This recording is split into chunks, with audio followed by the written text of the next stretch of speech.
علیہ وآلہ وسلم کا ہمارے چہرے نہیں بگڑتے، ہمارے ماتھے پہ نہیں لکھا جاتا کہ فلاں نے فلاں گناہ کیا ہے، یہ فلاں کی اس کی نافرمانی کی ہے، اس نے فلاں کا اس نے دل دکھایا ہے، فلاں کا اس نے دل توڑا ہے، فلاں کا اس نے حق دبایا ہے، فلاں کو اس نے پریشان کیا ہے۔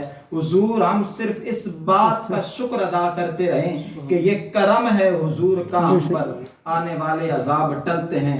یقین مانیے ہماری زندگیاں بیت جائیں، ہماری نسلیں اس بات کا دینا نہیں دے سکتی کہ کریم نبی صلی اللہ علیہ وآلہ وسلم نے اتنی کرم نوازی۔ آپ جتنی مرضی ٹینشن میں ہوں، مصیبت میں ہوں، پریشانی میں ہوں، مشکل میں ہوں، حضرات کریم نبی صلی اللہ علیہ وآلہ وسلم کا نام نامی ایسا نام ہے کہ جب حضور صلی اللہ علیہ وآلہ وسلم کا نام اقدس ہماری زبان پہ بعد میں آتا ہے، چہرے پہ مسکراہٹ پہلے آ جاتی ہے۔ کریم نبی صلی اللہ علیہ وآلہ وسلم کا نام زبان پہ بعد میں آتا ہے، مسکراہٹ پہلے آ جاتی ہے۔ کیوں؟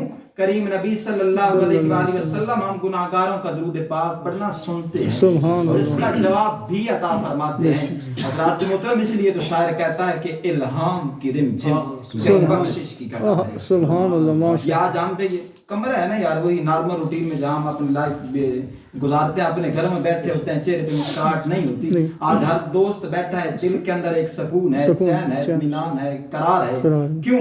الہام کی رم جھم، کیونکہ بخشش کی گھٹا ہے۔ یہ دل کا نگر ہے کہ مدینے کی فضا ہے، کلیوں میں اترتی ہیں ملائک کی قطاریں۔ حضرت ایک نہیں، قطار اندر قطار فرشتے آتے ہیں جہاں پہ حضور کا ذکر ہوتا ہے، بلکہ یوں بھی سنا ہے آپ ہر عاشق کے گھر تشریف لاتے ہیں۔ کریم نبی صلی اللہ علیہ وآلہ وسلم خود کرم نوازی فرماتے ہیں۔ جو محبوب صلی اللہ علیہ وآلہ وسلم کا میلاد